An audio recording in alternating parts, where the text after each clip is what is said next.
Hey, what's up guys, it's Crypto Clutch here. So I just wanted to quickly update you guys on what's been going on at the warehouse. So as you can see, there's now a pipe going all the way across over there, and you can probably see a little bit of a panel. So yesterday, me and Wardy from Discord were putting in this pipe and ran the wire. And I might throw up a picture of some of that process, but basically it's just a map. You just have to pull through the wire all at the same time and wrap around the tape. Sorry if it's really loud, but ASICs. So yeah, this is all energized now. As you see, the breaker's on, wires go up and through over there, and then you can see the sub panel that we put in. You might also notice a little dark spot, and that's another part of the reason why I wanted to make a video today. So I had a little bit of a yesterday late at night.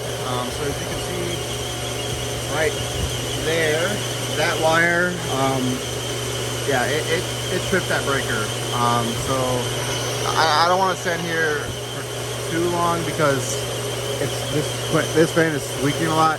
But this is what we put in yesterday. So the pipe comes down to here, goes into those connections, and ground it, and then that's what the panel looks like. So let's go over this way so I can talk about what happened yesterday. So I had there was two outlets that someone else completely hooked up, and they don't normally work with Remex or Romex, whatever you want to, not Romex, sorry, MC cable, depending on where you are, they call it different things, but it's basically just that cable. So they don't normally mess with that. So I think what either happened is when he pushed it through, or when he tightened down the screw, it cut through the wire and shorted it to ground.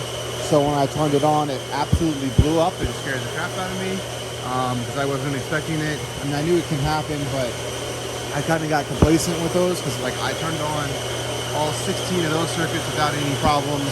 But I did all the cutting of the MC and stripping of all that kind of stuff. And my grandpa hooked up the outlets on some of them, but I did others. So it just, for the most part, I did most of that work, so I wasn't really too worried about it. But it scared me when I cut that on, because it was like you had 30 amps at 208 volt going through that, so it blew up pretty good, to say the least, as you can see by the wall. So I'm gonna have to clean that wall off after I rerun that circuit, because I'm pretty sure it cut the wire in half, because it hurt the breaker, but it still, it pulled a lot of power through there. I mean, it was like a solid ball of white when I turned that thing on. So that was very scary. Like I said before, when I said I don't like turning on that big stuff, there's a reason for it. I kind of wish I was recording at the same time, not really, because I probably had like the worst expression on my face ever. But anyways, that's beside the point. So now I'm getting really close to being inspection ready. I just have to rerun that one circuit, which is the one on the far right over there. That one. The orange one is the one I'm worried about. But yeah, I had to rerun that to fix that wire, because I don't want to risk turning that back on because, reasons. And just, it probably did cook itself, and I don't think I'll be able to fix it with how that works. I will have to get some more of this, probably, because I've already gone through almost 500 feet of the MC cable. So, and I still have more circuits to run. Not a lot. I think there's probably 6 more that I can run there, and there's only 3 more here because I bought this 3-phase 30 amp breaker, because when my new fan gets in here to replace that one, which still hasn't came in, but I believe it's supposed to be here either Monday or Tuesday. And it's currently Sunday, Father's Day, so if you guys are a father, happy Father's Day. Shout out to Fred Panic. I know he's a new father. I think this is his first time being a father. But anyways, yeah, happy Father's Day. But so I bought that, and those things are insanely expensive. I might have been able to find a cheaper one on eBay. I honestly didn't look. I was just at a supply shop and asked if they had one, and they did. I didn't ask about the price because, you know, normally it's, you know, whatever, it's a breaker. These things are like $5 to $10, but those ones were, that breaker was $110, which is just kind of crazy. I probably could have done something a little bit illegal after, you know, it got inspected and just put, like they have these holes in the breaker. Yeah, so you see that little, you can just get a 30 amp single pole breaker and put a wire through it, and it would technically do the same thing. So, I mean, I could have done that and I would have saved a bunch of money, but it's not, technically you're not supposed to do that anymore. It's not, it's against code. So, you know, it is what it is. I should probably tape up this connector because that's a lot of copper showing, and yeah, I don't know how much they'll like that, but everything else, you know, seems to be okay. But yeah, so that's basically what I've been doing, is just, I was hooking up those 10 circuits, like I said. I still have to power these machines on, and there's a couple more, I think. Yeah, those two, and then this rig. But after that, I literally left those two bottom ASIC racks offline for the night. So I did that yesterday, and you know, it just scared me to death. So I was like, okay, yeah, I'm not turning another breaker on tonight. And even today, when I wanted to come back over here, I literally used the broomstick on top of that shelf to turn it on because I did not want to be close to it. So, you know, you can definitely tell I'm still a little shooken up about it, but I do have everything back online. And we did cable manage some of the PDUs. So now that rack is also cable managed. So this one is ready to go completely. It's ready for inspection, other than I need a gator, like a guard dog to go across there. I'm gonna clean up, I'm gonna push all those cables underneath the racks once I get the guard dogs done. I still have to move this rack over and re-cable management this mess. So that's still got to get done. And then I still have to do these ones I could have done before, but you know, I just never really got around to it because I just need to mount. So this one needs, it's gonna probably need at least 5 or 6 circuits on it. So I'll just do what I did here with the PDUs, and you know, do the same thing here, and then just have like guard dogs going across here, and then they'll go over to the outlets. And then this one needs, I think, 1, 2, 3, 4, 5, 6, 7. This one needs 7 circuits. So I gotta add 3 more PDUs to this one. That's why there's PDUs laying on the floor here, because you know, I added more circuitry, and like didn't manage it because I was just trying to get everything online, like I talked about before. And then this one, these 3 PDUs are running. I honestly have no idea how I'm running this much power off of this, because it's like I literally was amp clamping and just moving miners around as I can get, like, to reduce power.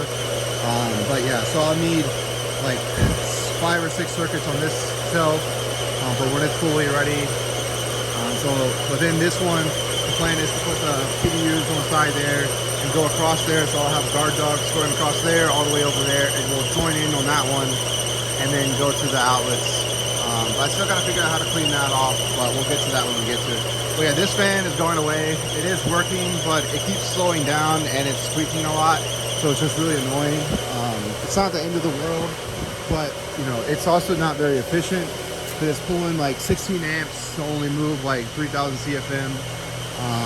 Where my new fan will pull 4 amps on 208 3-phase, so technically it's 12 amps, equivalent to that, but it's going to be pushing 3 times as much air as that one. So that's definitely going to be a way better solution. I will have to run new wire over from here. I mean, technically I could put it on the sub panel. We'll kind of see how it works out. I'm going to have to remove the old wiring because that's not 3-phase, it's just single phase. So I'm gonna have to take that out. It's gonna be a little annoying, but it's not gonna be too bad. I still have to replace that exit sign to get it inspected, because basically right now what I'm working on is getting everything ready for inspection, because it technically hasn't been inspected yet. So that's what I'm waiting on. That's what I'm trying to push towards. I might have to do something with this ground cable for the transformer, because that's all that's grounding the transformer. It is threaded into the thing. I think I talked about that, but it's still, he might want it to be, you know, strapped down or something, I don't know, or in some kind of a conduit. But this thing, I opened up the 480 volt service yesterday and checked how much power was pushing through, and we were only using, so it was 100 amps on the yellow phase, 90 amps on the orange, and then 86 on the brown. So it's brown, orange, yellow. So I still have quite a bit of power left on this transformer, because basically the only the thing that has the least amount of power is this, because it's only rated for 200 amps, so I can only use 160 amps, which is good for about 135,000 watts.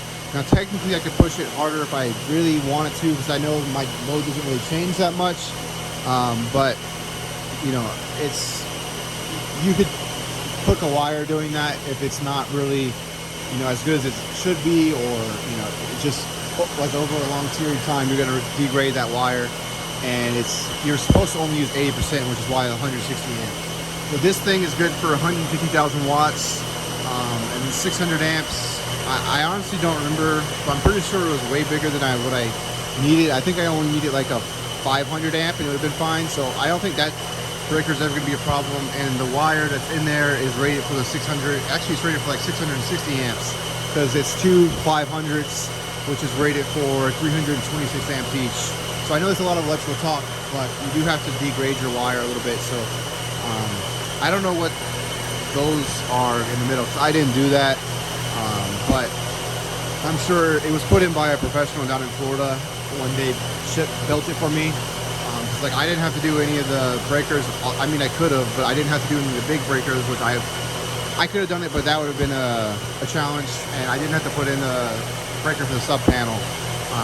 And I could do another sub panel if I wanted to right there, but I don't really need it, because I'll easily fill up this transformer with this panel and that panel. But I did want to quickly update you guys on, you know, what happened in the last few days, and just my excitement with, you know, tripping breakers. But almost everything is running. It's still not as much as I want. I still have a couple more rigs to build, but I don't know if this is going to come out before my gaming, like my office video or not. But I am working on building out those rigs right now, so I'm still just waiting on the cases and the RAM, so I'm still waiting on that stuff. But so yeah, if you want to join my Discord, the link is down below. As well, if you want to help out the channel, and if you want to join Hive, I have a link down to Hive below, and Coinbase. I'll quickly talk about the market. So currently today, Bitcoin dropped down to $33,000, and Ethereum dropped down to 22,050. And the main coin that matters to me the most right now is Pirate Chain, which that dropped down to $3. So that's making me a little nervous, because these things all mine Pirate Chain, and my profits keep dropping whenever, you know, because it used to be $5 when I was saying like it was making $600 to $700 a day. So now it's, you know, half that, so 300 to 400. Oh, sorry, 250 to 300, which is not really. I mean, it's enough to pay the rent, but it's really close. And you know, it'd be real nice if it went back up to where it was. That way, you know, I don't have to be using the shed profits to help pay for this.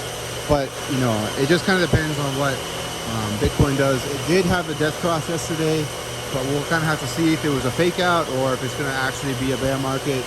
I'm hoping it's a fake out and we have at least a couple more months, because if we have a couple more months of good profits, this will be paid for, and I can start saving up money for the bear market, so I can, you know, buy stuff up when it's cheap.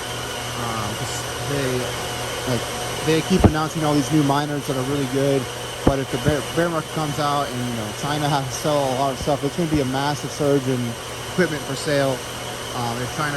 If the China people actually do what they say, and they're going to ban turn off the farms, but we'll see what happens. But yeah, so I want to have a lot of capital saved up to build out some more rigs, because I still have these two transformers, Now, I did forget that one of these transformers is actually for my dad, because my dad wants to go big into this. He wants to retire here soon. So one of these transformers is his. So he will have 150,000 watts. Now, the way I'm going to work that is he's gonna, if he takes up a third of my power, he's gonna have to pay a third of the rent bill. So that'll help me, you know, once he starts doing that, pay the rent. I won't have to pay as much rent. Still be a lot, but it won't be as much. But I would have a whole other transformer still that I did pay for. I just have to get another panel set up like that. So the 600 amp main with the 225 amp sub panel to max out the transformer. And maybe I would do a bigger transformer, a disconnect. That way I can use the whole 150 kVA transformer. Because, technically right now, all the wire, so there's another, there's a lot of light. There's another box right there that, let me see if I can, there. That box right there has another circuit that's the same amount of power as that. And then there's another box up there above the Lee and Lee stuff that my camera won't focus on. So there's another box right there that has the same amount of power as well. My plan is to have this be like the electrical corner. So I would put another disconnect in right next to the small one, and then another transformer, another panel, and then over here on this wall, I don't know where I put the disconnect, but probably be like disconnect and then panel, and then transformer out here. So we'll have to kind of see what happens, but that's kind of the plan, is to make this like the electrical corner and then stop the racks around here. Well, I'd probably keep the racks, just have to make sure I keep them 3 feet away from those things. As well as here, I have to make sure my hot aisle, well, preferably a cold aisle. It just kind of depends on how it works out. Because you would have a cold aisle here, hot aisle. Yeah, I could probably make that a cold aisle, except to make it maybe a little closer than those. But yeah, I want to make this a cold aisle, then the hot aisle here. But I have to be careful because, another transformer is going to be here. So I want to make sure that I'm not blowing a bunch of heat onto these things, because they are already really hot and they don't need to be even hotter. But I definitely think the more miners I put in here, the hotter it's going to get. But although right now it's not too bad. Oh, the other thing, I know I keep rambling on about stuff, but there's a lot of stuff that's happening. So I've had a local contractor come out here for the fire sprinklers, and we actually found out that those are all blue heads up there. So I know I talked about that one being a green, and I thought it'd be weird if it was different than the rest, but apparently since it's just lower and right next to that, they want it to be, lower temperature because they didn't want it to catch on fire or whatever. I don't know, but that's a lower head than those. Those are all blue heads, which is rated for 286 Fahrenheit. And as I was talking about before, the hottest these miners can ever put out is about 200 Fahrenheit. And it's good to have at least a 40 degree, preferably 60 degree delta between the hottest that your room will ever get on its own versus what the sprinklers will, because you also have heat issues. But if it got to 200 degrees Fahrenheit in here, that's 90 Celsius for those people who are not in the US. That's really freaking hot. Just coming out the back of some of those ASICs right now is probably 135. If you stick your hand behind there, it's really warm. So I have to think about another 60 degrees above that. So that's a lot of heat that can come out of these things. But if it's that hot in this warehouse, that's not good. So I need to add some more fans or something like that. But also my plan, I bought a hood vent for that, which I'll probably talk about more once that comes in, because I'm gonna right now I have to restrict the airflow because it was letting water in. So I plan on getting a hood vent. Well, I have a hood vent coming. I have to get someone to install that. But I do want to put some more of those intakes along the wall as I get more fans, because I do need to add more fans, I think, as I continue to add more racks and more heat. I kind of plan on, like I said, doing the hot aisle, cold aisle, and ducting up to the fans, because I plan on putting the other fans up there. So I duct up to the fans and have all the heat just go straight out instead of just blowing across, because it can still, if I come right here, which I'm technically in the cold aisle, I can still feel the heat coming from that rack, because it's it's just kind of deflecting and going off whichever way. It's not being forced that way, like in other things. So it's not a problem right now. It's just, I'm just noticing what it's doing, which we'll see. I think I'm going to do more of these racks because you can fit more miners on these racks because they're a little bit longer. And I think they just look nice. Now you can get these in blue, so I might still do like a different color per hot aisle so you can kind of see which ones are doing that, or I might just do like red and blue. I don't know. You guys tell me down below. Should I do a different color for each hot aisle? Because I think I'll have at least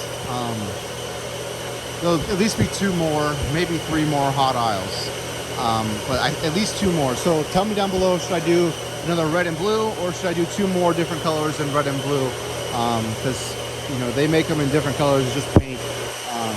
But yeah, tell me down below what colors I should do. Yeah, Super Flex signing off.